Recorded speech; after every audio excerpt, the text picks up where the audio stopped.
الحمد لله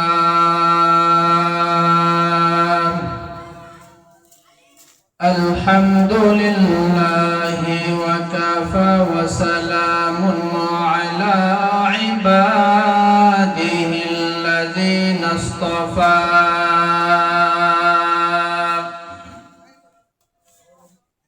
أما بعد فأعوذ بالله من الشيطان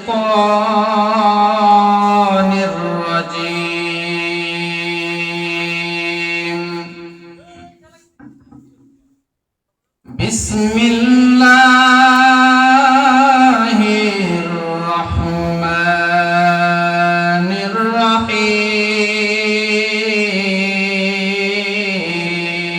الرحيم وقضى ربك ألا تعبدوا إلا إياه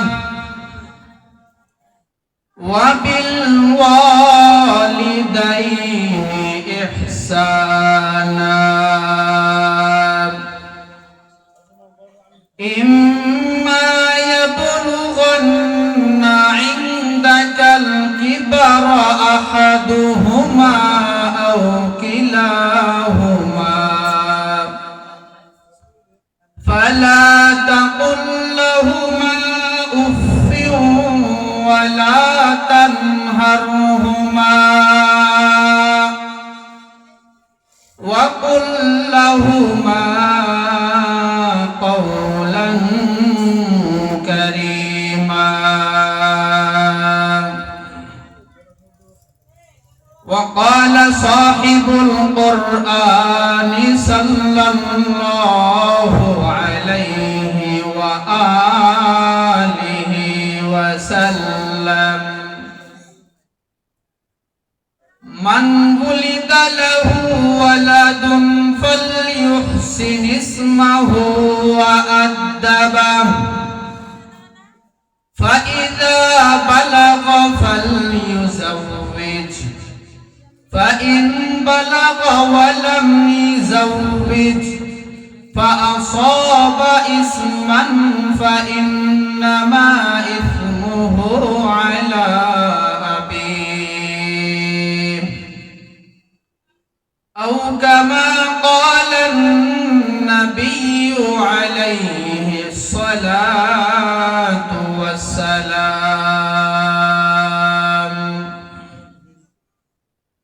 صدق الله مولانا العظيم وصدق رسوله النبي الأمي الكريم ونحن على ذلك من الشاهدين والشاكرين والذاكرين والحمد لله رب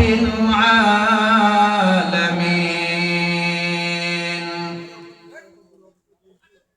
اللهم صل على روح محمد في الأرواح وعلى جسد محمد في الأجساد وعلى قلب محمد في القبور وعلى قبر محمد في القبور सूरज ने दिया अपने शुआओं को ये पैगाम सूरज ने दिया अपने शुआओं को ये पैगाम दुनिया है अजब चीजों को भी सुबह को भी शाम दुनिया है अजब चीज कभी सुबह कभी शाम। दुनिया में हो दुनिया का तलबगार नहीं हो, दुनिया में हो दुनिया का तलबगार नहीं हो। बाजार से गुजर हो खरीदार नहीं हो।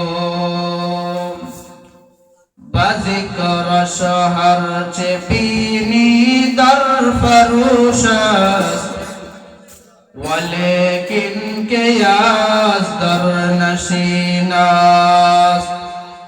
ذکر حق آمد غذائی روح را، مرحمہ مدعی دل مجروح را۔ لا الہ الا اللہ، لا الہ الا اللہ۔ সকলে মোহাব্বতে জোরে জিকির করি।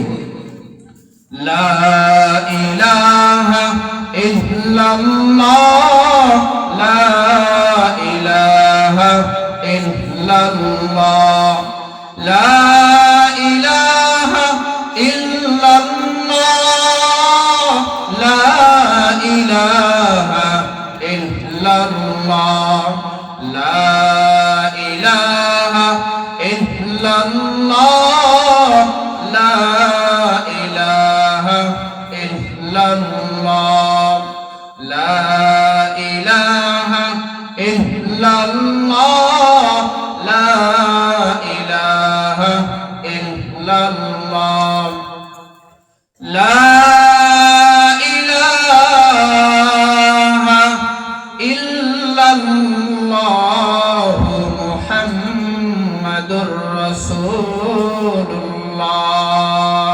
সাল্লাল্লাহু আলাইহি ওয়াসাল্লাম। আলহামদুলিল্লাহ, সর্বপ্রথম লক্ষ কোটি শুকরিয়া সেই মহান রব্বুল আলামিনের আলিশান দরবারে। ভাই আওয়াজ বাড়ান, আপনি আওয়াজ কমাচ্ছেন কেন? যেই মহান রব্বুল আলামিন ফিতনা ফাসাদের জামানায়, মহামারীর জামানায়, ভাইরাসের জামানায়, দুর্যোগের জামানায়, অভাব অনটনের জামানায়, দুর্ভিক্ষের জামানায়, সংকটের জামানায়, বিপর্যয়ের জামানায় আমাকে আপনাদেরকে দয়া করে, মায়া করে, মহাব্বত করে, ভালোবেসে আমাদের হায়াতকে পর্যন্ত দীর্ঘায়িত করে সুস্থ সবল রেখে দ্বীনি এক মজলিস, দ্বীনি বৈঠক, দ্বীনি জলসার পরিবেশে আসা বসা, আমাকে কিছু কথাবার্তা বলা ও আপনাদেরকে শুনবার মতো তৌফিক দান করেছেন। নিয়ামতের শুকর আদায়তে মুসলমান হিসেবে আওয়াজ উচ্চ কণ্ঠে ইমানের আওয়াজ উঁচু করে সকলে একসাথে সমস্বরে একসাথে সকলেই ভক্তি সহকারে কালিমাতুর শুকর পাঠ করে সকলেই বলে আলহামদুলিল্লাহ। আরেকটু জোরে বলবো আলহামদুলিল্লাহ। আলহামদুলিল্লাহ হলো কালিমাতুর শুকর, এটার মাধ্যমে কৃতজ্ঞতা জ্ঞাপন করা হয়। হাদিসের মধ্যে আছে মানুষেরা যখন এই কালিমাতুর শুকর পাঠ করে যত দূর পর্যন্ত আওয়াজ যায় শয়তান এই সীমানা থেকে ভাগতে বাধ্য হয়। আবার যত দূর পর্যন্ত আওয়াজ যায় তত দূর পর্যন্ত আল্লাহ পাকের রহমত বর্ষণ হতেই থাকে। সুবহানাল্লাহ। এজন্য সকলেই আরেকবার জোরে শুকরিয়া আদায় করব। সকলেই বলি আলহামদুলিল্লাহ। লক্ষ কোটি দরুদ ও সালাম বর্ষিত হোক সেই মহামানবের প্রতি যে নবীকে সৃষ্টি না করলে জগতের কোনো কিছুকেই সৃষ্টি করা হতো না। যে নবী সাইয়্যিদুল মুরসালিন রাহমাতুল লিল আলামিন শফিউল মুজনিবিন সাইয়্যিদুস সাকলাইন আয়ে নামদার মদিনাহ কা তাজদার সাকিয়ে কাউসার শফিয়ে মাহশর, যে নবীর নাম হযরত মুহাম্মদুর রাসূলুল্লাহ। সকলে বলি সাল্লাল্লাহু আলাইহি ওয়াসাল্লাম। মুআজ্জাজ মুহতারাম সম্মানিত উপস্থিতি, আমি আপনাদের সম্মুখে কোরআনুল কারীমের সূরা ইসরা থেকে 53 নম্বর আয়াত পাঠ করেছি। বিশ্ব বিশ্ব নবী, শ্রেষ্ঠ নবী, মহানবী, জিন্দা নবী সাল্লাল্লাহু আলাইহি ওয়া আলিহি ওয়াসাল্লামের অসংখ্য অগণিত অমীয় বাণী পবিত্র হাদিস শরীফ হতে ছোট্ট একটি হাদিস পাঠ করেছি। আমি যে আয়াত পাঠ করেছি, আয়াতের ভিতরে বয়ানের বিষয়বস্তু দুটো। নাম্বার 1, তাওহীদ নিয়ে কিছু কথা, মানে আল্লাহ পাকের একত্ববাদ নিয়ে কিছু কথা আয়াতের শুরুতেই আল্লাহ পাক বলেছেন। নাম্বার 2, দ্বিতীয় নাম্বার হলো আল্লাহ পাক পিতামাতা এবং সন্তানের পরস্পরের কিছু বিধিবিধান নিয়ে আলোচনা করেছেন। আমি তাওহীদ তথা আল্লাহ তাআলার একত্ববাদের উপরে আলোচনা না করে সময় ধরে কাটায় চলে যতক্ষণ পারি সন্তান ও পিতামাতার পরস্পরের বিধিবিধান সম্পর্কে আলোচনা করতে চাই। আপনারা শুনবেন? জোরে বলেন, শুনবেন? এটা আমার কাছে যুগের চাহিদা অনুযায়ী মনে হয়, কারণ সব জায়গায় এক আওয়াজ, সন্তান পিতামাতার কথা অনুযায়ী চলে না, তাই না? সব জায়গায় সব জেলায় একই কথা, যে সন্তান পিতামাতার কথা অনুযায়ী চলে না কেন? এই শিকায়াত, এই অভিযোগ হাজারো পিতামাতা এই সমাজে আছে, আপনাদের এই সমাজেও আছে, এই জেলাতেও আছে, ভিন্ন জেলাতেও আছে, পুরা দেশব্যাপী এই মহামারী, সব মানুষেরা আক্রান্ত এই মহামারীতে, যে সন্তান পিতামাতার কথা মতো চলে না। আমরা মনে করি একচাটিয়া শুধু সন্তানের দোষ, পিতামাতার দোষ নাই। না, যথেষ্ট পরিমাণ পিতামাতার দুর্বলতা আছে। সংক্ষেপে একটি উদাহরণ,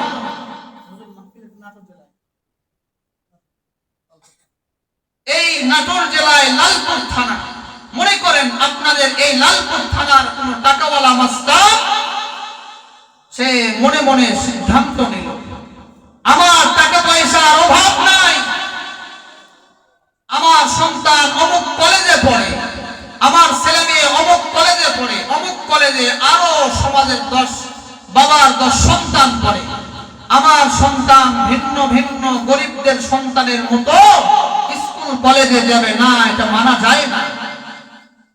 ম্যাডামের সাথে বাড়িতে পরামর্শ করলো যে আমার সন্তান, আমার ছেলে মেয়ের জন্য আমি প্রাইভেট গাড়ির ব্যবস্থা করতে চাই, পার্সোনাল ড্রাইভার থাকবে আমার ছেলে মেয়ের জন্য।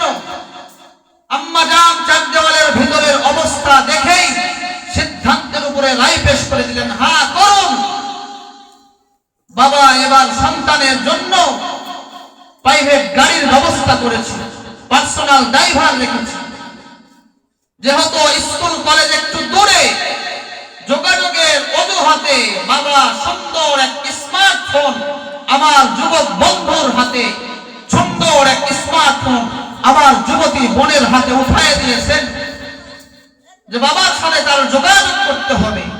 যথেষ্ট বুদ্ধিমান আমার ভাই, যথেষ্ট যুক্তিমান আমার যুবক বন্ধু, যথেষ্ট বুদ্ধিমতী আমার বোন মোবাইলটা খুলে দেখে দুটো সিম রাখার জায়গা বড় চমৎকার, দুটো সিম বাজার থেকে কিনেছে, দুটো সিম কিনেছে। প্রথম সিম দিয়ে পিতা মাতার সাথে যোগাযোগ যতক্ষণ বাবা মার নাগালে থাকে ততক্ষণ ওই সিমটা ওপেন করে রাখে, আর যখন বাবা মার নাগালের বাইরে চলে যায়, স্কুল কলেজে যায়, টাটা দিয়ে বলে যায় আব্বু আম্মু তোমরা বাসায় থাকো, পিতামাতার সাথে সংযোগ সিমটা বিচ্ছিন্ন করে বয়ফ্রেন্ড গার্লফ্রেন্ডের সাথে যেই সিম দ্বারা সংযোগ করে যোগাযোগ করে ওই সিমটা ওপেন করে ওয়াল টাইম কথা বলতে থাকে। তাহলে সন্তান এই যে পিতামাতার সাথে ধোঁকা দিয়ে বয়ফ্রেন্ড গার্লফ্রেন্ডের সাথে অবৈধ সম্পর্ক করতেছে, সন্তান বাসায় ফিরবে বিকাল 4টায়, রাত 8টা বাজে সন্তানের কোনো খবর নাই। বাবা মসজিদের হুজুরের কাছে যায় যে হুজুর একটু দোয়া করেন, আমাদের কাছেও এরকম মানুষের সংবাদ আসে, দোয়া চায় যে সন্তান কোথায় গেল, নাকি হিজরত করে কোথায় চলে গেল, সন্তানকে পাই না, এই সন্তান যে হারালো, এই সন্তান যে খারাপ হলো, শুধু একচাটিয়া সন্তানের দোষ। একটু কথা বলতে হবে আমার সাথে। শুধু কি এখানে সন্তানের দোষ না, যথেষ্ট পরিমাণ দুর্বলতা পিতামাতার আছে। বর্তমান সমাজে একটা স্লোগান চলছে, দেশ বাঁচাও সমাজ বাঁচাও। এই স্লোগানটা দেওয়ার আগে আরেকটা স্লোগান যদি আমি আপনি দিতে পারি, দেশ সমাজ এমনিতেই বেঁচে যাবে। সেটি হলো, হে সন্তানের পিতামাতা, তুমি তোমার সন্তানকে বাঁচাও। হে সন্তানের পিতামাতা, তুমি তোমার সন্তানকে মদের আড্ডা থেকে বাঁচাও। হে সন্তানের পিতামাতা, তুমি তোমার সন্তানকে জুয়ার আড্ডাখানা থেকে বাঁচাও। হে সন্তানের পিতামাতা, তুমি তোমার সন্তানকে ভ্যালেন্টাইন্স ডে নামক বেশ্যা দিবস থেকে বাঁচাও। হে সন্তানের পিতামাতা, তুমি তোমার সন্তানকে এপ্রিল ফুল নামক ল্যাংটা বেহায়াপনা থেকে বাঁচাও। হে সন্তানের পিতামাতা, তুমি তোমার সন্তানকে বখাটে যুবক দুশ্চরিত্রের অধিকারী যুবকের আড্ডাখানা থেকে বাঁচাও। যদি বাঁচাই, যদি আমার সমাজ বেঁচে যাবে। যদি আমি আমার সন্তানকে বাঁচাই, তাহলে আমার সমাজ বেঁচে যাবে। আমার সমাজ বাঁচলেই দেশ এমনিতেই বেঁচে যাবে। কথা বলেন ঠিক কিনা?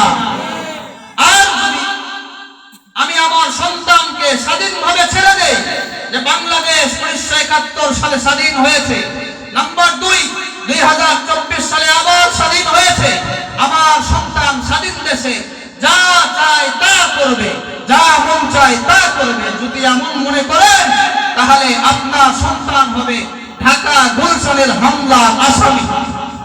আপনার টকটকে যুবতী মেয়ে যেটা ছিল, এটা হবে সমাজের টপ লেভেলের এক বেশ্যা। কেন? পিতামাতার যথেষ্ট পরিমাণ দুর্বলতা। এজন্য আমি যে আয়াত পাঠ করেছি, এই আয়াতের ভিতরে আল্লাহ পাক সন্তানকে কিছু করার জন্য বলেছেন।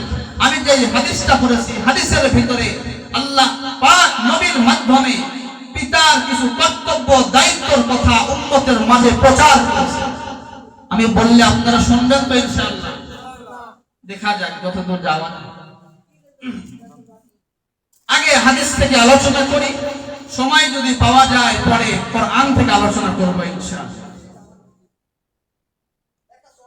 আল্লাহর নবী সাল্লাল্লাহু আলাইহি ওয়া আলিহি ওয়াসাল্লাম বলেন, মান বুলিদা লাহু ওয়ালাদুন ফালইউহসিন ইসমাহু ওয়া আদাবা ফাইযা বালাগা ফালইউযাওবিজ ফাইন বালাগা ওয়া লাম ইউযাওবিজ ফাআসাবা ইসমান ফাইন্নামা ইসমুহু আলা আবিহি।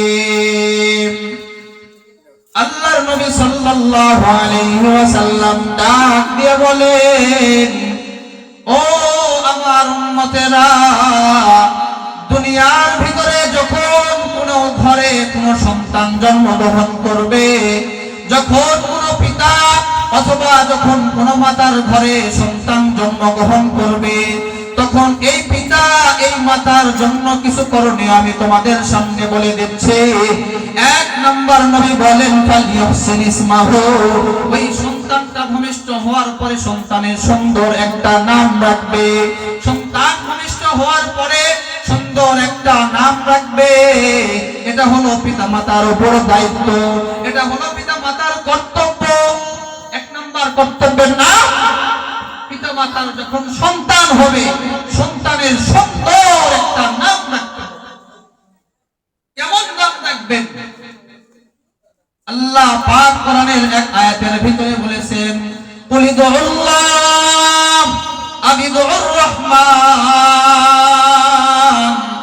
ও দুনিয়ার মুসলমান, তোমরা আল্লাহকে আল্লাহ বলে ডাকো, অথবা আল্লাহকে ভিন্ন সিফতি নাম ধরে রাখো। সিফতি নাম অনেক আছে, তার ভিতরে আয়াতের ভিতরে আল্লাহ পাক রহমান বলেছেন, অর্থাৎ আল্লাহকে আল্লাহ বলে ডাকো অথবা রহমান বলে ডাকো, দুটাই আল্লাহর নাম। এই আয়াতের ব্যাখ্যা তাফসীরের এক প্রসিদ্ধ কিতাব কোরআনুল কারীমের যতগুলো প্রসিদ্ধ গ্রন্থ এই জমিনের ভিতরে আছে, তার ভিতরে এক প্রসিদ্ধ গ্রন্থের ভিতরে প্রসিদ্ধ গ্রন্থের নাম হলো তাফসীরে মাআরিফুল কোরআন। মাআরিফুল কোরআনের ভিতরে পাকিস্তানের মুফতি আজম মুফতি শফি রহমাতুল্লাহি আলাইহি লিখেছেন, আল্লাহ পাক এই আয়াতের ভিতরে আল্লাহ পাককে আল্লাহ বলে ডাকা অথবা আল্লাহ পাককে রহমান বলে ডাকার কথা বলেছেন। এই জন্য দুনিয়ার কোন সন্তান যখন ভূমিষ্ঠ হবে তখন তার নামের শুরুতে একটা বোন শব্দ বাড়ায় দিবা, অর্থাৎ আব্দুল্লাহ অথবা আব্দুর রহমান। উলামায়ে কেরাম লিখেছেন দুনিয়াতে যতগুলো নাম রাখা হয় সবচেয়ে সুন্দর নাম হলো আব্দুল্লাহ, দ্বিতীয় নাম্বার সবচেয়ে সুন্দর নাম হলো আব্দুর রহমান। যদি এই দুই নাম আপনার পছন্দ না হয় তাহলে হাদিসের ভান্ডারের দিকে তাকাবেন। কিসের দিকে তাকাবেন? হাদিসের ভান্ডারের দিকে তাকাবেন। কিছু কিছু উলামায়ে কেরামগণ বলেছেন না, আগে হাদিসের ভান্ডারের দিকে নয়, আগে কোরআনুল কারীমের ভিতরে যতগুলো নবীদের নাম আসছে অথবা কোরআনুল কারীমের ভিতরে সব নবীর নাম আসে নাই, হাদিসের ভিতরে নবীদের নাম এসেছে, এই নবীদের নাম দেখার কথা উলামায়ে কেরামগণ বলেছেন দ্বিতীয় নাম্বার। তাহলে এক নাম্বার নাম হলো আল্লাহ তাআলার কোন গুণগত নাম রাখা, দ্বিতীয় নাম্বার আল্লাহ পাকের নাম যদি না রাখেন রাসূলদের নাম পছন্দ করে সেই নাম রাখা। এটাও যদি আপনার পছন্দ না হয় তাহলে তৃতীয় নাম্বার অপশন হলো কোন আল্লাহ ওয়ালা কোন খোদা ভীরু সাহাবীর নাম রাখা। যদি এটাও পছন্দ না হয় তাহলে হাক্কানি কোন আল্লাহ ওয়ালার নাম রাখা। যদি এটাও আপনার পছন্দ না হয় তাহলে সুন্দর অর্থবোধক এক নাম রাখা। তাহলে পঞ্চম নম্বরে গিয়ে পড়ল আগের গুলো আপনার পছন্দ না, পঞ্চম নম্বরে উলামায়ে কেরামগণ বলেন যেই নামের অর্থ ভালো এই নামটা তুমি তোমার সন্তানের জন্য চয়ন করবে। তার কারণ উলামায়ে কেরামগণ বলেছেন লিকুল্লি ইসমিন আসিরুন ফিল মুসাম্মা, প্রত্যেকটা নাম যার নামকরণ করা হয় তার ভিতরে প্রভাব ফেলে। এই জন্য যদি আপনার সন্তানের নাম ভালো হয়, আপনার সন্তানের নামের অর্থ যদি ভালো হয় তাহলে সন্তানের ভিতরে ভালোর প্রভাব পড়বে, সন্তান আপনার সাথে ভালো আচরণ করবে। আর যদি পক্ষান্তরে আপনার সন্তানকে এমন নাম রাখলেন যেই নামের অর্থটা খারাপ তাহলে সন্তানের ভিতরে খারাপের একটা প্রভাব পড়বে, এই সন্তান আপনার সাথে খারাপ আচরণ করবে। সকলে বলেন নাউযুবিল্লাহ, সকলে আওয়াজ দিয়ে বলেন নাউযুবিল্লাহ। কিন্তু ভাগ্যের নির্মম পরিহাস, কোরআনুল কারীমের ভিতরে কতগুলো নবীর নাম আছে এই নাম পছন্দ হয় না, হাদিসের ভিতরে কতগুলো নবীর নাম আছে এই নাম পছন্দ হয় না, সাহাবায়ে কেরাম 100 লক্ষ সাহাবায়ে কেরাম এই নাম পছন্দ হয় না। হুজুর একটা আনকমন নাম, মানে ওই নাম জীবনে কেউ শুনে নাই। কিছু মানুষের চাহিদা এমন, যদি এমন একটা শব্দ আপনি বানায় দেন যেই শব্দের অর্থ হবে খারাপ একটা অর্থ, মনে করেন পায়খানা, এও যদি একটা আনকমন শব্দ দিয়ে বানায় দেন আর ওই বাবাকে আপনি বোঝায় দেন এই নাম এই সমাজে আর কারো নাই, তাহলে বাবা ওই নামটাই নিজের সন্তানের জন্য চয়ন করবে। কিন্তু নবীজি সাল্লাল্লাহু আলাইহি ওয়াসাল্লাম আল্লাহ পাক উলামায়ে কেরামগণ এই কথা বলেন নাই, বলেছেন যেই নাম বরকতপূর্ণ হবে, যেই নামের অর্থ সুন্দর হবে এমন নাম তুমি তোমার সন্তানের জন্য রাখবে। তাহলে এক নাম্বার পিতা মাতার কর্তব্য সন্তান ভূমিষ্ঠ হওয়ার পরে সন্তানের সুন্দর একটা নাম রাখতে। আমার কথা কি আপনারা বোঝেন? কি বললাম একটু সকলে জবান খুলে বলেন তো। পিতা মাতার এক নাম্বার দায়িত্ব কি বলেন? সকলেই বলেন, জোরে বলেন। নাম রাখা। হ্যাঁ, দ্বিতীয় নাম্বার নবীজি সাল্লাল্লাহু আলাইহি ওয়াসাল্লাম বলেন মান বুলিদা লাহু ওয়ালাদুন ফালইউহসিন ইসমাহু ওয়া আদাবা। সন্তানের নাম রাখলে সন্তান এক পর্যায়ে আস্তে আস্তে বড় হবে, যখন বড় হওয়া শুরু হবে তখন তুমি আদব শিক্ষা দাও, শিষ্টাচার শিক্ষা দাও, সন্তানকে ভালো আচরণ শেখাও। সন্তানকে যদি তুমি খারাপ আচরণ শিখাও। ও দুনিয়ার পিতামাতা, তোমরা ভালো করে শুনে রাখো, সন্তানকে যদি ভালো শিক্ষা না দিতে পারো তাহলে সন্তান তোমার সাথে খারাপ আচরণ করবে। আর সন্তানকে যদি ভালো আচরণ শিখাইতে পারো তাহলে সন্তান তোমার সাথে ভালো আচরণ করবে। সন্তানকে যদি খারাপ শিক্ষা দেওয়া হয় তাহলে সন্তান পিতামাতার সাথে খারাপ আচরণ। সন্তানকে যদি ভালো শিক্ষা দেওয়া হয় তাহলে সন্তান পিতামাতার সাথে ভালো আচরণ করবে। এখানে যতগুলো পিতামাতা আছেন আপনারা সকলেই জবান খুলে বলেন, আপনি আপনার সন্তান থেকে ভালো আচরণের আশা করেন নাকি খারাপ আচরণের আশা করেন? জোরে বলেন। তাহলে যদি ভালো আচরণের আশা করেন, নবীজি সাল্লাল্লাহু আলাইহি ওয়াসাল্লাম বললেন ভালো আদব শিক্ষা দিবে। এখন ভালো আদব কই পাওয়া যায়? এটা কি আলুর দোকানে পাওয়া যায়, নাকি মুদিখানার দোকানে পাওয়া যায়, নাকি ফার্মেসিতে পাওয়া যায়? এটা আপনার শিখতে হবে, শুনতে হবে, না হয় আপনি ভালো আদব শিক্ষা দিতে পারবেন না। এই দুনিয়াতে যত রকমের শিষ্টাচার শিক্ষা দেওয়া হয় সবগুলোকে আমি আপনি প্রাথমিকভাবে দুই ভাগে বিভক্ত করতে পারি।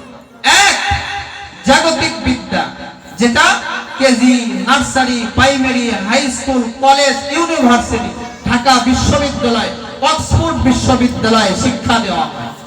নাম্বার দুই, কোরআনী বিদ্যা, ওহীর বিদ্যা।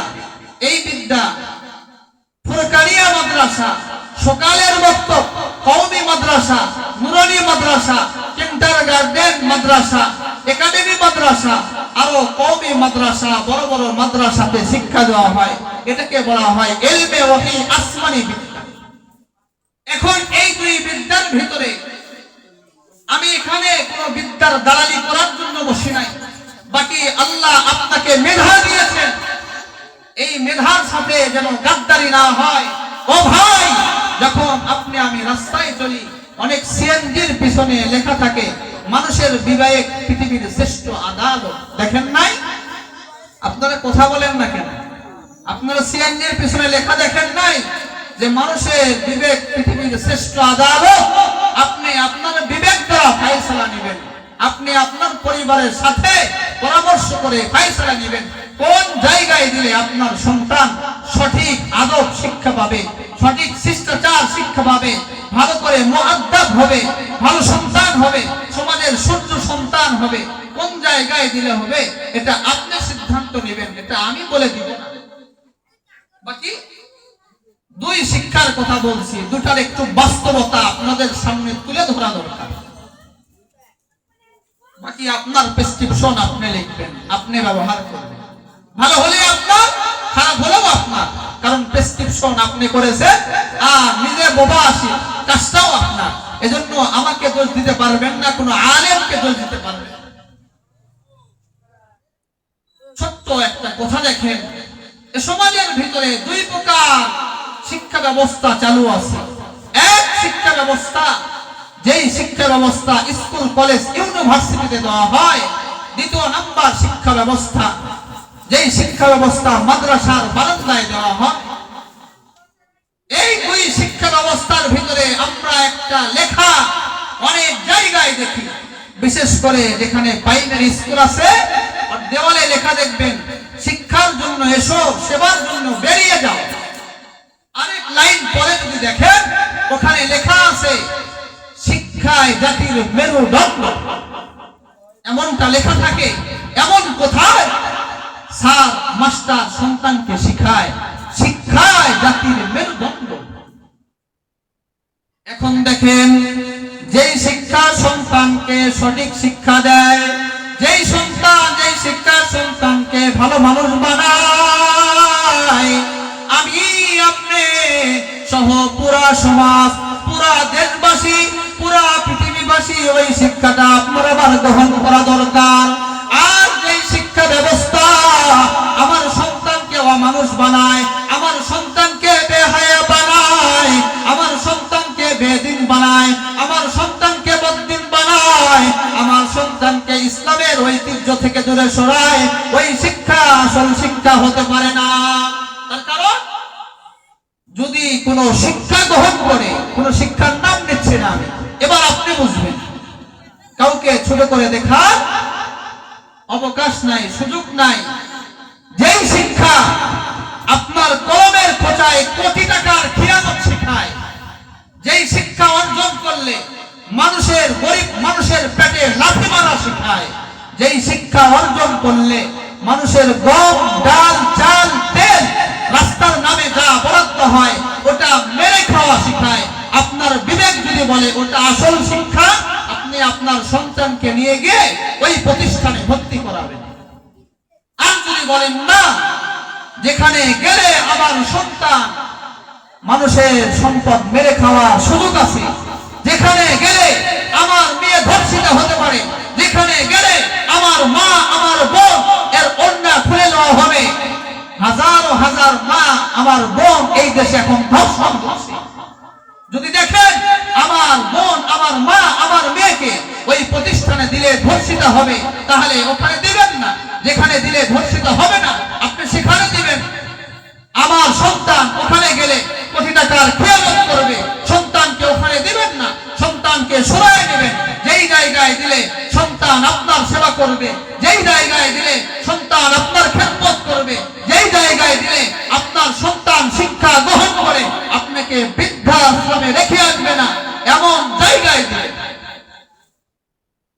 কত মানুষের কপাল পড়া আর কত মানুষ চান কপাল্লা। আজকেও যখন জুমার নামাজ পড়ে বের হয়েছি, রাস্তায় দেখলাম এক মানুষ শুয়ে আছে, অসুস্থ মানুষ। গত শবে বরাতের রাত, অর্থাৎ শাবান মাসের 14 তারিখ দিবাগত রাত, মোটামুটি একটার সময় ওই রাস্তা দিয়ে আমি যাচ্ছিলাম, দেখি উনি চাচ্ছেন, মানুষের কাছে চাচ্ছেন। গাড়ি থামাইয়া আমার কাছে কিছু খাবার ছিল, ওই মানুষকে আমি দিয়ে আসছি। পরে শুনলাম এই মানুষ ছিল অনেক ধনী মানুষ। বাংলাদেশের ভিতরে যত বড় বিদ্যা আছে, ওই বিদ্যা আছে তার সন্তানকে শিখাইছে। এই দুনিয়াতে তার সন্তান ছেলেও আছে মেয়েও আছে। এই কথা আজ জুমার নামাজের পরে শুনলাম।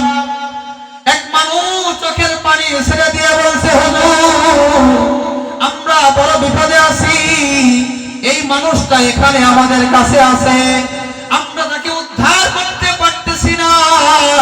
কোন বৃদ্ধাশ্রমে যদি রাখতে চাই, ন্যাশনাল এনআইডি কার্ড চাই, ভোটার আইডি কার্ড চাই, কার ভোটার আইডি কার্ড আমরা দিতে পারি নাই।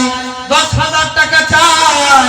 আমাদের কমিশনার সাহেব, আমার মসজিদের উনি হলেন সভাপতি, উনি 10,000 নয় 1 লক্ষ টাকা হলেও দিতে রাজি, কিন্তু এনআইডি কার্ড নাই, বৃদ্ধাশ্রমে তাকে নেওয়া হবে না। কমিশনার সাহেব সহ মুসল্লিরা অনেকেই ওই যেই মানুষ শুয়ে আছে তার সন্তানের কাছে গেছে। অনেক বড় বিল্ডিং, বলল 5-7 তলা এক বিল্ডিং, ওখানে মেয়ে থাকে, ওখানে ছেলে থাকে। যাওয়ার পরে বলছেন, আপনার পিতামাতার দায়িত্ব আপনাদেরকে নিতে হবে না, শুধু ওনার ন্যাশনাল এনআইডি কার্ডটা আমাদেরকে দেন, আমরা একটু বৃদ্ধাশ্রমে রেখে আসি। রাস্তায় পড়ে আছে, এই দিক দিয়ে যত মানুষ যায় আমাদেরকে লানত দেয়, অভিশাপ দেয়। সন্তানেরা অস্বীকার করেছে যে না, এটা আমার পিতা না। ছেলেও অস্বীকার করেছে, মেয়েও অস্বীকার করেছে, বলেন এটা আমার পিতা না। চিন্তা করেন, এই মানুষ বাংলাদেশের যত বড় বিদ্যা আছে সব বিদ্যা নিজের সন্তানকে শিখাইছে, ওই সন্তান আজ নিজের পিতাকে অস্বীকার করা শুরু করছে। শুধু ওখানেই বিষয়টা ক্ষান্ত না, আপনিও যদি এমন করেন আপনার সাথে আপনার সন্তান করবে না, কি গ্যারান্টি আছে? এজন্য চালাক বাঙালি মুসলমান একটু ফিকির করবেন, আপনি আপনার সন্তানকে দিয়ে কি চান এটা একটু ফিকির করে দিবেন। আল্লাহ, তাহলে যে সন্তান নিজের পিতাকে অস্বীকার করা শেখায়, যেই শিক্ষা মানুষকে নিজের পিতামাতার সাথে খারাপ আচরণ করতে শেখায়। কয়েকদিন আগে বগুড়া কর্ত পেপারের ভিতরে একটা নিউজ পড়েছি, সন্তান ক্ষমতার লোভে নিজের বাবাকে জবাই করেছে। এত বড় নিষ্ঠুর সন্তান ক্ষমতার জন্য, টাকার জন্য নিজের বাবাকে জবাই করেছে। এই সন্তানটা কোন আপনি নিজে সিদ্ধান্ত নেবেন যে এই সন্তান কি মাদ্রাসা পড়ুয়া নাকি এই সন্তান স্কুল কলেজ পড়ুয়া। এটা আপনি সমাজের দুটো দৃষ্টান্ত দেখে আপনি সিদ্ধান্ত নেবেন। স্কুলকে শুরু করে দেখার অবকাশ নাই, তার কারণ যদি জাগতিক বিদ্যা অর্জন না করি, স্কুল কলেজে না পড়ি, তাহলে এই সমাজে চলা যাবে না। কয়েকদিন আগেও আমার এক মুসল্লি আমার সাথে পরামর্শ করতেছেন যে হুজুর আমার সন্তানকে আপনি যেই মাদ্রাসায় আছেন ওই মাদ্রাসায় দিবেন। আমি বললাম এটা কি আপনার সিদ্ধান্ত নাকি আপনি আমার সাথে পরামর্শ করার জন্য আসছেন? উনি বললেন পরামর্শ করতে চাই। আমি বললাম পরামর্শ করলে সিদ্ধান্ত আমার পক্ষ থেকে হবে। সেটা হলো আপনার সন্তানকে অল্প কিছু দিন শিক্ষার ব্যবস্থা করে দেন। এটা কোন নুরানি মাদ্রাসায় হোক। তো উনি বললেন আমার সন্তান আলহামদুলিল্লাহ পুরা কোরআন কারীম হিফজ করেছে, সকলে বলেন আলহামদুলিল্লাহ। আবার আমার সন্তান উর্দু ভাষায় অল্প কথা বলতে পারে, আমার সন্তান ইংরেজিতে কথা বলতে পারে, আমার সন্তান শুদ্ধ ভাষায় বাংলায় কথা বলতে পারে। তা আমি ওনাকে বললাম আপনার সন্তানকে ভালো মানের প্রাইমারিতে ভর্তি করে দেন, এটা আপনার সন্তানের জন্য ভালো হবে। ওই মানুষের চোখের জায়গা ছুঁয়ে মাথা উপরে গেছে, চিন্তা করে হাই আমি হুজুরের সাথে পরামর্শ করি সন্তানকে ভর্তি করাবো মাদ্রাসায়, আর উনি বলে যে সন্তানকে মাদ্রাসায় না স্কুলে পাঠাবে। আমি ওনাকে ডাক দিয়ে বললাম ভাই আপনি যেই মন মেজাজের মানুষ, আপনাকে আমি দীর্ঘদিন ধরে চিনি। আপনার এই ঘরের ভিতরে একজন জাগতিক বিদ্যা অর্জনকারী সন্তান দরকার। আপনার সন্তান এই দেশের বড় এক ডাক্তার হিসেবে আমরা দেখতে চাই, যেন চিকিৎসার জন্য কোন হিন্দুর কাছে আমার সিরিয়াল না ধরতে হয়। আপনার সন্তানকে এই দেশের বড় এক সাংবাদিক হিসেবে আমরা দেখতে চাই, যেন কোন সাংবাদিক মুসলমানদেরকে ছোট করে কোন নিউজ না করতে পারে। আমি আপনার সন্তানকে এই দেশে কোন নেতার জায়গায় দেখতে চাই। আপনার সন্তানকে আমি সংসদের আসনে দেখতে চাই, যেন ওই সংসদটা কোনো বেঈমান কোনো কুলঙ্গার দখল করতে না পারে। ওই মানুষ ভাবতেছে যে হুজুর আপনার কথা যুক্তি আছে, আপনার লজিক ঠিক আছে, বাকি আমি সিদ্ধান্ত নিয়েছি যে মাদ্রাসায় দিব। হ্যাঁ মাদ্রাসায় দিবেন, ভালো কথা, মাদ্রাসায় পড়তেই হবে, আলেম হতেই হবে, এটা ফরজ, তেমন কিছুই না। ওই মানুষটা বলতেছে হুজুর যেটা আমাদের অনেকের ধারণা যে শুধু গরিবদের সন্তান মাদ্রাসায় পড়ে, এটা অনেক মানুষ ধারণা করে না।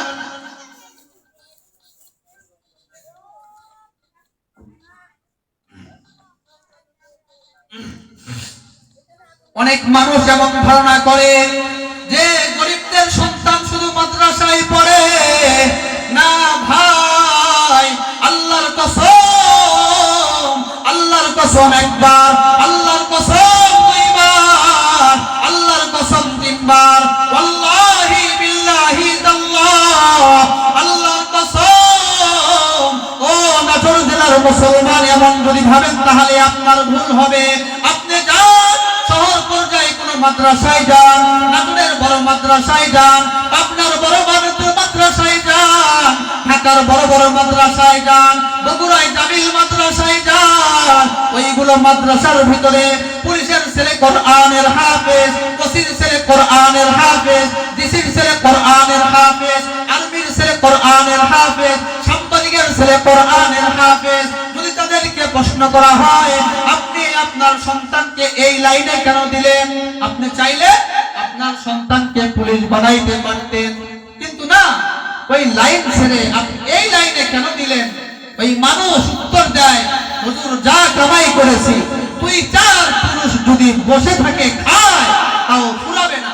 এখন পরকালের জন্য তো কিছু করতে পারি নাই, এই সন্তানকে মাদ্রাসায় দিয়ে দিলাম, সেজন্য আমাদের বৃদ্ধ অবস্থায় আমাদের সেবা করে, মরণের পরে যেন আমাদের জন্য দোয়া করে। এই পরকালের পুঁজি হিসাবে আমি আমার সন্তানকে মাদ্রাসায় দিছি, আমার সন্তানকে হাফেজ বানাচ্ছি। যেই বাড়ির উদ্যোগে এই মাহফিল, এই যে ছোট্ট ছেলে তামিম, ওনার বাবা উদ্যোগ নিয়ে এই মাহফিলের আয়োজন করেছে, ওনার সন্তান হাফেজে কোরআন হয়েছে। সকলেই জোরে একবার পড়েন আলহামদুলিল্লাহ। কত বড় নিয়ামত, এই এলাকার জন্য নিয়ামত, এই গ্রামের জন্য নিয়ামত, এই থানার জন্য নিয়ামত, এই জেলার জন্য নিয়ামত যে এই জেলায় একজন হাফেজে কোরআন, নতুন করে একজন হাফেজে কোরআনকে আমরা পেয়েছি। এটা অনেক বড় নিয়ামত। ওনার পিতামাতার জন্য নিয়ামত, গ্রামবাসীর জন্য নিয়ামত, এই ইউনিয়নবাসীর জন্য এটা নিয়ামত, পুরো এলাকাবাসীর জন্যই নিয়ামত। অনেক ফজিলত যদি সন্তানকে দ্বীনি শিক্ষায় শিক্ষিত করে তাহলে অনেক ফজিলত, শুধু দুনিয়াতে না। মানুষ মনে করে যে হুজুর হলে খাবে কি? আরে ভাই, হুজুর হলে খাবে কি? আজ পর্যন্ত আপনি দিলে হাত দিয়ে বলেন কোন হুজুর না খেয়ে মরেছে? আপনি যদি দেখাইতে পারেন, স্টেজ থেকে কান ধরে নেমে যাবো, আর জীবনে কোনোদিন বয়ান করবে। কোন হুজুর না খায় মরে নাই। আমি গত সপ্তাহে আমার কয়েক ছাত্রকে জিজ্ঞাসা করেছিলাম যে এই 7 দিন যে মাদ্রাসার খাবার তোমরা গ্রহণ করলে, সত্য কথা আল্লাহ পাকের কসম দিয়ে বলবে, তোমার বাড়িতে তোমার জন্মের পর থেকে নিয়ে আজ পর্যন্ত এরকম লাগাতার এই 7 দিন এত সুন্দর খানার আয়োজন হয়েছে, তুমি তোমার জবান দিয়ে বলো। একাধিক তালেব ইলম মোটামুটি 10 জনকে জিজ্ঞাসা করেছি, না কেউ স্বীকার করতে পারে নাই। আমিও দিলে হাত দিয়ে বলছি, এত সুন্দর খানা আমার বাড়িতেও রান্না হয় না। আর আপনি বসে আপনার ক্যালকুলেটরে, আপনার মাথায়, আপনার জবানে, আপনার কম্পিউটারে হিসাব মিলাইতে পারেন না হুজুর হলে খাবে কি? আরে ভাই, খাবারের দায়িত্ব তো আল্লাহ পাক আপনাকে বানায় নাই, আপনাকে দায়িত্ব দেয় নাই। আবার আপনি তো আমাদের দেশের খাদ্যমন্ত্রীও না, তাহলে আপনি কেন টেনশন করেন? হাফেজে কোরআন সম্পর্কে আল্লাহ নবী সাল্লাল্লাহু আলাইহি ওয়াসাল্লাম অনেকগুলো হাদিস বলেছেন। সবগুলো হাদিস আপনাদের খেদমতে পেশ করা সম্ভব নয়। মুসনাদে আহমদ ইবনে হাম্বল হাদিসের কিতাব, এই কিতাবের 13 নম্বর খণ্ডের ভিতরে হাদিসটি আছে। মুসান্নাফ ইবনে আব্দুর রাজ্জাক 4 নম্বর খণ্ডের ভিতরে হাদিসটি আছে।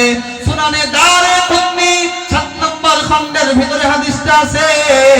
মুসনাদে আহমদ ইবনে হাম্বলের পুরাতন নুসখা যেটা আছে 4 নম্বর খণ্ডের ভিতরে হাদিসটা আছে। আল মুজামুল মুফারহাস এই কিতাবের 2 নম্বর খণ্ডের ভিতরে আছে। সিলসিলাতুল আহাদিস সহিহা এটা 63 নম্বর খণ্ডের ভিতরে হাদিসটা আছে। হাদিসটা মুসলিম শরীফের মধ্যেও আছে, হাদিসটা বুখারী শরীফের মধ্যেও আছে, হাদিসটা আবু দাউদ শরীফ প্রথম খণ্ডের ভিতরেও আছে। আল্লাহর নবী সাল্লাল্লাহু আলাইহি ওয়াসাল্লাম বলেন, ইমাম আবু দাউদ রাহমাতুল্লাহি আলাইহি কিতাবুল ইলমের ভিতরে 1664 নম্বর হাদিস হিসেবে উনি ওনার কিতাবের ভিতরে লিপিবদ্ধ করেছেন। আল্লাহ নবী সাল্লাল্লাহু আলাইহি ওয়া আলিহি ওয়াসাল্লাম বলেন, ইকালু লি সাহিবুল কুরআন ইকরা ওয়াত্তাকি ওয়ারাত্তিল কামা কুনতা তুরাত্তিলু ফিদ দুনিয়া ফা ইন্না মানজিলাতাকা ইনদা আখিরিল আয়াতি তাকরাউহা। আল্লাহর নবী সাল্লাল্লাহু আলাইহি ওয়াসাল্লাম এই হাদিসটা অনেক বড় করে বলেছেন। আমি শেষের ছোট্ট একটা অংশ আপনাদের খেদমতে পেশ করলাম। আল্লাহর নবী সাল্লাল্লাহু আলাইহি ওয়াসাল্লাম বলেন, হাসরের ওই কঠিন দিন, যেই দিন মানুষেরা নাফসি নাফসি বলে কান্না করবে, যেই দিন মানুষেরা অনেক কষ্টের সময় পার করবে, ওই সময় আল্লাহ পাক হাফেজে কোরআনকে ডাকবেন। ডাকার পরে ওনার পিতামাতাকেও ডাকবেন। ডাকার পরে এমন একটা সুন্দর মুকুট পরিধান করায় দিবে, যেই মুকুটের এমন আলো হবে, আজকে আমাদেরকে সূর্য তাপ দেয় 9 কোটি 30 লক্ষ মাইল দূর থেকে। সূর্যের 12টা মুখ আছে, একটা মুখের পিঠটা শুধু জমিনের দিকে দেওয়া, তার কারণে পুরো পৃথিবী আলোকিত হয়ে যায়। আল্লাহর নবী সাল্লাল্লাহু আলাইহি ওয়াসাল্লাম বলেন, ওই দিন এই পুরো সূর্যের আলো যতটুকু হবে, সূর্যের 12টা মুখ খুলে দেওয়া হবে। পুরো সূর্য অনেক দূর থেকে তাপ দেয়। এই সূর্য যদি ছোট্ট একটা ঘরের ভিতরে আবদ্ধ করা হয়, আবদ্ধ করাই যাবে না। তার কারণ ভৌগোলিক তত্ত্ব হলো এই সূর্য এই দুনিয়া থেকে 13 লক্ষ গুণ বড়।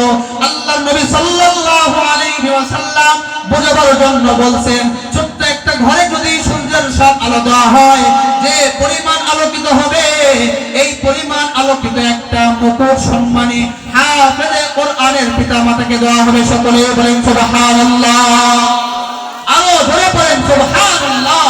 তাহলে এই গ্রামের এই ছোট্ট ছেলে তামিম যে হাফেজ হয়েছে, ওনার পিতামাতাকে হাসরের ওই কঠিন দিন যেদিন আমি আপনি কোন দিকে যাব রাস্তা খুঁজে পাবো না, ওই সময় ওনার পিতামাতাকে নূরের মুকুট পরানো হবে, যেই মুকুটের আলো সূর্যের আলো থেকেও বেশি হবে।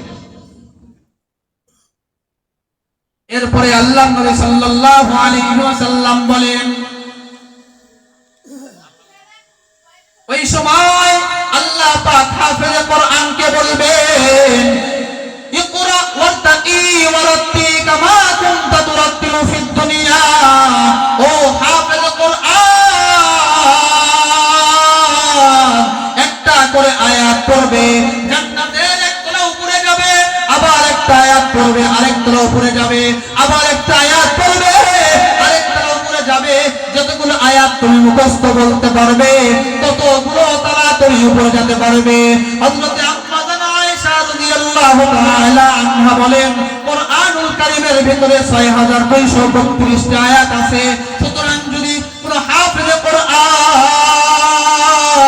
কোরআনুল কারীমের শুরু থেকে নিয়ে শেষ পর্যন্ত তেলাওয়াত করতে পারে, তাহলে আল্লাহ পাক তাকে ৬২৩২ তলা বিশিষ্ট জান্নাত দান করবেন। সকলে বলেন সুবহানাল্লাহ। আরে ভাই, যেই মানুষ বিয়ে করতে চায় না তার কাছে গিয়ে সুরসুরানি কিছু গল্প শোনাতে হয়, বিয়ে করলে এই ফায়দা ওই ফায়দা। যেই মানুষ সন্তানকে মাদ্রাসায় দিতে চায় না তার কাছে এই সুরসুরানি হাদিসের গল্প শোনাতে হয়। নিয়ত করেন আপনি আপনার সব সন্তানকে মাদ্রাসায় দিবেন, ঠকবেন না। আল্লাহ আমাকে মাদ্রাসায় পড়ায়া ঠকায় নাই, কসম করে বলছি, ঠকি নাই ঠকি নাই ঠকি নাই। আমার বাবা আলেম, আমার বংশ গোষ্ঠীর ভিতরে প্রায় সবগুলো আলেম, কারো মুখে কোনোদিন আফসোসের শব্দ শুনি নাই, পরিবারেও কোনোদিন তেমন অভাব অনুভব করিও নাই। আল্লাহ পাক বরকত দিয়েছেন, আপনার সন্তানকে দিয়েও এই বরকত নেওয়া সম্ভব। যদি নিতে চাও চিন্তা ফিকির ছাড়াই সন্তানকে দ্বীনি শিক্ষা প্রতিষ্ঠানে ভর্তি করায় দেন। আল্লাহ পাক সকলকে তৌফিক দান করুন। সকলেই বলেন আমিন। তাহলে বলেছিলাম আগে হাদিস নিয়ে আলোচনা, পরে আয়াত নিয়ে আলোচনা, আমার সময় শেষ। হাদিসের ভিতরে দ্বিতীয় নম্বর আদেশ আল্লাহ পাক পিতামাতাকে দিয়ে বলেন, ফাইযা বালাগা ফালিযাওবিজ। ও দুনিয়ার পিতামাতা, যখন তোমার সন্তান প্রাপ্তবয়স্ক পরিণত হবে তখন তার বিবাহের ব্যবস্থা করে দাও। ফাইন বালাগা ওয়া লাম ইয়াযাওবিজ ফাআসাবা ইসমান ফাইন্নামা ইসমুহু আলা আবি। যদি তোমার সন্তান প্রাপ্তবয়স্ক পরিণত হওয়ার পরে তুমি বিবাহের ব্যবস্থা না করো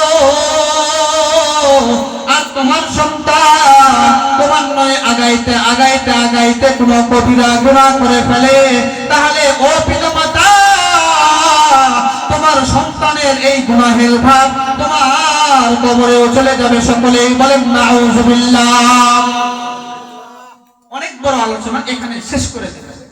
এবার যাই আয়াতের দিকে।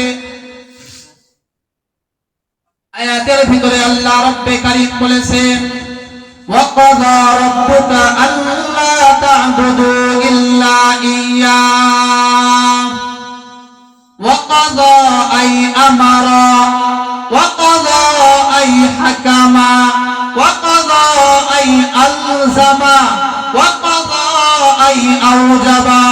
মানে আল্লাহ পাক নবীকে জানায় দিলেন, ও পয়গম্বর, আপনার রবের পক্ষ থেকে চূড়ান্ত সিদ্ধান্ত, দুনিয়ার কোন মানুষ যেন আল্লাহ ব্যতি রেখে কারো ইবাদত না করে।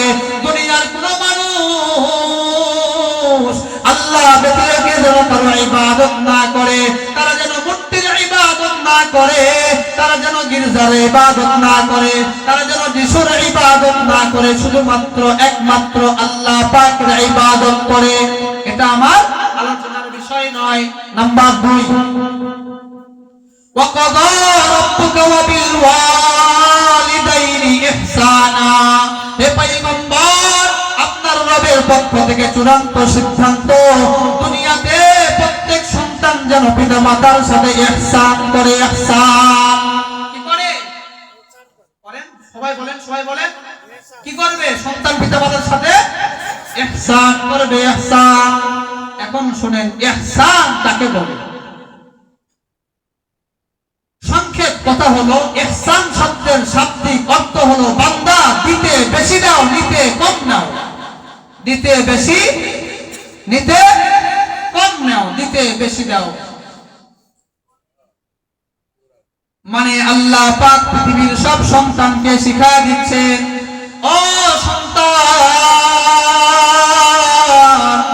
যখন তুমি তোমার পিতা মাতার সাথে কোনো লেনদেন করবা তখন দিতে বেশি দাও, নিতে কম নাও। এই হলো ইহসান শব্দের শাব্দিক অনুবাদ। ইহসানের পারিভাষিক অর্থ কি? বিভিন্ন উলামায়ে কেরাম বিভিন্ন রকম ব্যাখ্যা করেছেন। মুহাদ্দিসিনে কেরাম একরকম ব্যাখ্যা করেছেন, মুফাসসিরিনে হযরতরা ভিন্ন রকম ব্যাখ্যা করেছেন, মান্তিক বিদ্যা যারা গ্রহণ করেছেন দার্শনিকরা ভিন্ন ব্যাখ্যা করেছেন। উম্মুল হাদিস হাদিসে জিবরাইল, এই হাদিসটা হলো মিশকাত শরীফের প্রথম হাদিস। মিশকাত শরীফ কিতাবুল ঈমানের প্রথম হাদিস, বুখারী শরীফ কিতাবুল ইলমের প্রথম হাদিস, মুসলিম শরীফের কিতাবুল ঈমানের প্রথম হাদিস। আল্লাহ নবী সাল্লাল্লাহু আলাইহি ওয়াসাল্লামকে জিবরাইল আমিন জিজ্ঞাসা করেন, মাল ইহসানু ইয়া রাসূলুল্লাহ, ওগো আল্লাহর হাবিব, ইহসান কোন জিনিসের নাম? জিবরাইল আমিন আমাদের নবীর কাছে জানতে চাইছে, ওগো নবী, ইহসান কোন জিনিসের নাম?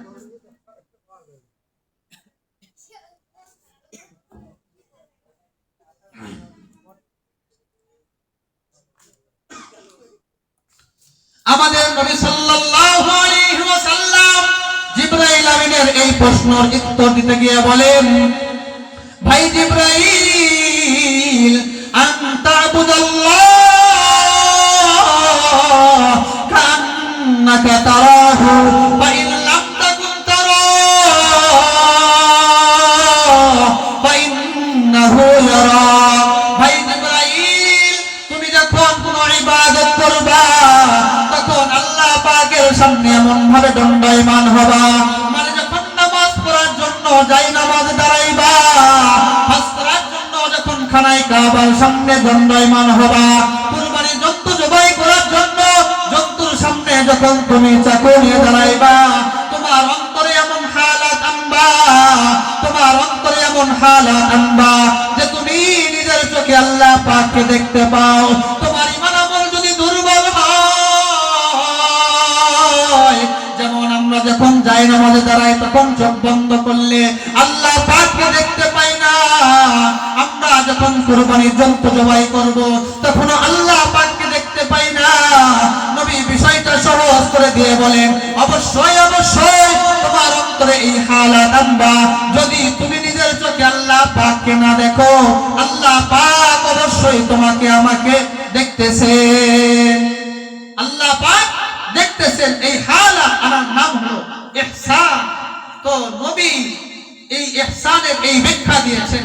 আল্লাহ কোরআনের ভিতরে সন্তানের জন্য ইহসানের দায়িত্ব দিয়েছেন, সন্তান তুমি তোমার পিতামাতার সাথে ইহসান করবে, অনুগ্রহ করবে, মানে দেওয়ার সময় বেশি দিবে, নেওয়ার সময় কম নেবে।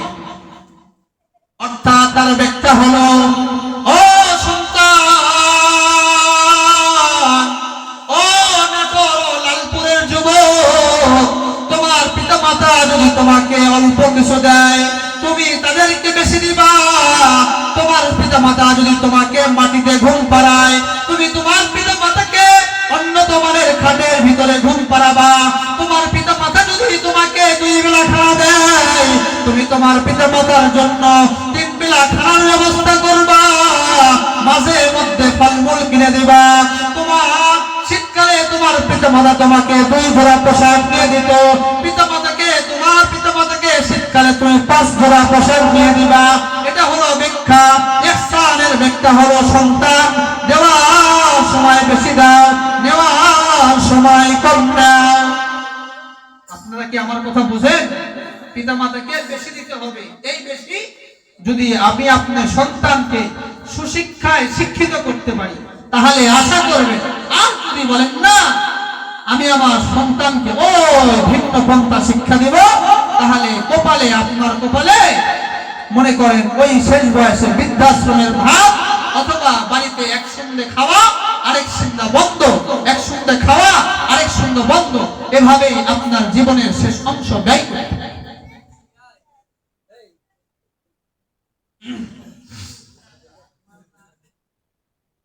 তাহলে পিতামাতার জন্য আল্লাহ পাক সন্তানকে 1 নাম্বার আদেশ করলেন যে ইহসান করতে হবে, ভালো আচরণ করতে হবে, খারাপ আচরণ করলে চলবে না। ভালো আচরণ করার কথা আল্লাহ পাক আয়াতের ভিতরে বললেন। পিতামাতার দোয়ায় অনেক বড় হওয়া যায়, পিতামাতার দোয়ায় অনেক বড় হওয়া যায়। হাকিমুল উম্মাত মুজাদ্দিদুল মিল্লাত আশরাফ আলী থানভী ফারুকী রাহমাতুল্লাহি আলাইহি উনি ওনার মালফুজাতের ভিতরে বলেন পিতামাতার দ্বারা, পিতামাতার খেদমতের দ্বারা, পিতামাতার দোয়ার দ্বারা দীর্ঘনেক হায়াত পাওয়া যায়। উনি ওনার কিতাবের ভিতরে একটা ঘটনা লিখেছেন। পয়গম্বর সুলাইমান আলাইহিস সালাতু ওয়াস সালাম জামানার নবী সুলাইমান নবীর কাছে আল্লাহ পাক ওহী নাযিল করলেন, ওগো সুলাইমান তুমি যদি আমি আল্লাহ নতুন কোন নিদর্শন দেখতে চাও তাহলে সমুদ্রের কিনারায় চলে যাও। সুলাইমান নবী আল্লাহ পাকের আদেশ পাওয়ার পর সমুদ্রের কিনারায় গেছেন, যাওয়ার পরে দেখেন নতুন কোন নিদর্শন দেখা যায় না। এইবার সুলাইমান নবী আল্লাহ পাককে বলেন, ওগো আল্লাহ নতুন কোন নিদর্শন দেখা যায় না। আল্লাহ পাক বলেন সমুদ্রের মধ্যখানে চলে যাও, ওখানে আমি আল্লাহর নিদর্শন দেখতে পাবা।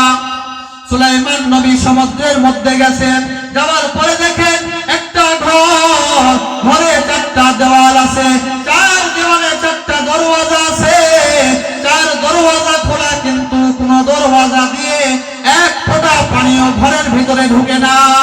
সুলাইমান নবী দেখে আশ্চর্য হয়ে গেছেন, যুবককে জিজ্ঞাসা করে, ওকে যুবক তুমি এখানে কি করো? যুবক বলে 2000 বছরের বেশি হয়ে গেছে যে আমি এখানে বসে আল্লাহ পাকের নামে তাসবিহ জপি। সুলাইমান নবী বলেন তুমি এখানে এমনি আসছো নাকি আর পিছনে কোনো রহস্য আছে? যুবক ডাক দিয়ে বলেন, ওগো পয়গম্বর আমার জীবনে এক সময় আমার বাবা বিছানায় পড়ে গেলেন, আমার বাবা যখন বিছানায় পড়ে গেছেন তখন বাবা বিছানায় পেশাব পায়খানা করেন। আমি সন্তান হওয়ার পরে আমি আমার পিতামাতার পায়খানা গুলোকে সাফ করেছি। মরণের আগে আমার বাবা আমার হাতটা ধরে আল্লাহ পাকের কাছে দোয়া করলেন, ওগো আসমানের মালিক আল্লাহ আমার সন্তান আমার সেবা করেছে, এর বিনিময়ে আমি চাই আমার সন্তানকে দীর্ঘ নেক হায়াত দিবা। দীর্ঘ নেক হায়াতের দোয়ায় 2000 বছর আমি এখানে জীবিত। এক পর্যায়ে আমার মাও বিছানায় পড়ে গেলেন, আমি আমার মায়ের সেবা করেছি, আমার মায়ের পেশাব পায়খানা আমি সাফ করেছি। বিদায়কালে মা দোয়া দিয়ে দিলেন, আল্লাহ আমার এই সন্তান আমার খেদমত করেছে, বিনিময় হিসেবে তার বাবা দোয়া করেছিল দীর্ঘ নেক হায়াত। আমি দোয়া করলাম এমন একটা জায়গা তাকে দিবেন, নির্জন বসে আপনার ইবাদত করবে, আপনি কুদরতি ভাবে তার খানার ইন্তজাম করবেন। সুলাইমান নবী ওই যুবককে জিজ্ঞাসা করেছেন, ওগো ভাই তুমি ক্ষুধার খানা কেমনে মিটাও? ওই যুবক উত্তর দেন, আমার যখন ক্ষুধা লাগে 7 দিন পরে মাছের মাথার মতো একটা জিনিস আমার সামনে আসে, ওখানে একটা সবুজ পাতা পাই, এই পাতা জিহ্বায় লাগানো মাত্র আমার ক্ষুধা নিবারণ হয়ে যায়। সকলেই বলেন সুবহানাল্লাহ। তাহলে পিতামাতার খেদমত করলে দীর্ঘ নেক হায়াত পাওয়া যায়, পিতামাতার খেদমত করলে বেশি বেশি ইবাদতের সুযোগ মিলে। নাম্বার 2, পিতামাতার খেদমত করলে কি ফায়দা? আরেকটা দৃষ্টান্ত, বর্তমান খানায় কাবা যতগুলো ইমাম আছেন সবগুলোই হলো আরব আমিরাতের, অর্থাৎ আরব এলাকা যেটা আছে দুবাই হলো আরব এলাকার ভিতরে, কাতার হলো আরব এলাকার ভিতরে, আরব আমিরাত আরবের ভিতরে, সৌদি আরব সহ আরবের ভিতরে এই খানায় কাবার যতগুলো ইমাম আছে সবগুলো ইমামটা হলো আরব দেশের ভিতরে, আরব পাচ্ছেন। কিন্তু একটা ইমাম ওই যে ওয়েস্ট ইন্ডিজ নামে একটা দেশ আছে, ওই দেশের মানুষ ওদেরকে বলা হয় হাবশি, খুবই কালো, খুবই কুৎসিত। খানায় কাবার একজন ইমাম আছেন খুবই কুৎসিত। সকল ইমাম মিলে একটা কনফারেন্স হয়, ওই কনফারেন্সের ভিতরে সকলকে প্রশ্ন করা হয় যে আপনি খানায় কাবার ইমাম কেমনে হলেন, খানায় কাবার ইমাম কেমনে হলেন?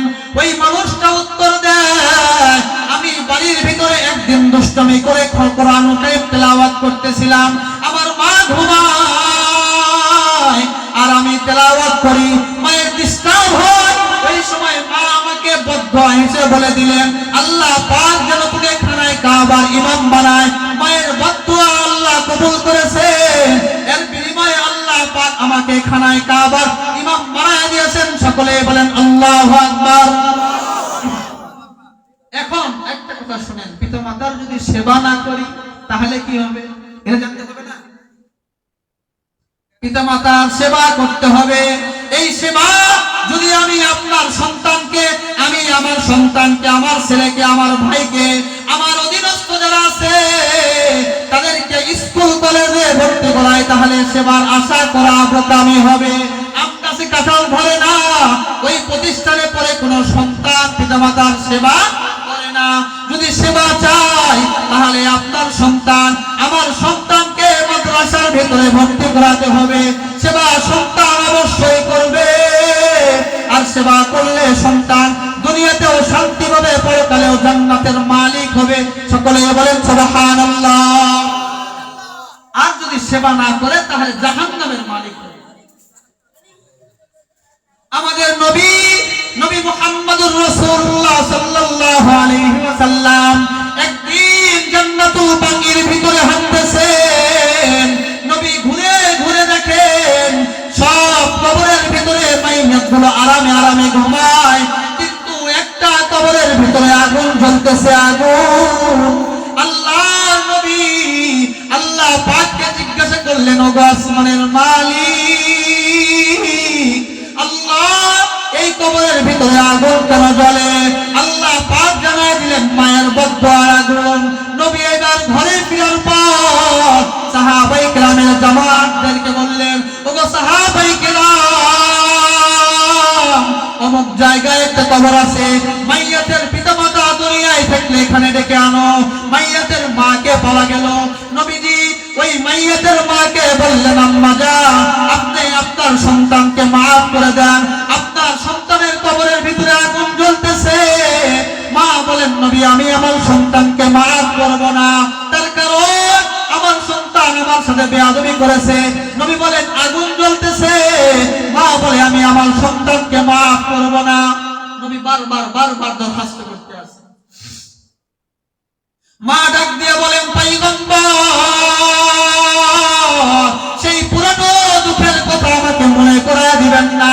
আমি কোনো ভালো কাজ করার জন্য আমি আমার সন্তানকে অর্ডার করেছিলাম, সন্তান করে নাই। এক পর্যায়ে আমার সাথে তর্ক জড়াইয়া আমি মা আমার মাথার ভিতরে লাঠি দিয়ে এত জোরে বাড়ি মেরেছে। আমি মা জায়গায় অস্থির হয়ে পড়ে গেছি, অবেহুশ হয়ে গেছি, বেহুশ হয়ে গেছি, অজ্ঞান হয়ে গেছি। আমার মাথা ফেটে রক্ত বের হয়েছে। অনেকক্ষণ পর আমি হুঁশে আসছি। হুঁশে আসার পরে আল্লাহ পাকের কাছে বদদুয়া করেছি, আল্লাহ আমার সন্তানকে তুমি বড় বিপদে ফেলাবে, কিন্তু আমি মায়ের চোখের সামনে না, মনের পরে ফেলাবে। আল্লাহ দোয়া কবুল করছে। এই মায়ের বদদুয়া, পিতামাতার সাথে খারাপ আচরণ, ফলাফল হিসেবে কবরে আগুন জ্বলতেছে।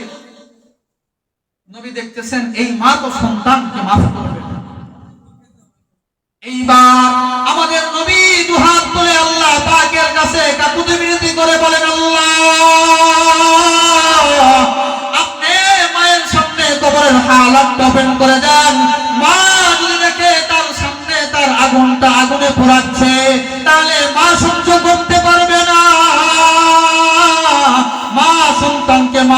দিবে। আল্লাহ পাকের কাছে নবী দরখাস্ত করার পরে নবী দোয়া কবুল হয়েছে। মা যখন থেকে কবরের ভিতরে আগুন জ্বলতেছে, মা চোখের পানি ছেড়ে দিয়ে বলে, ওগো পয়গম্বর,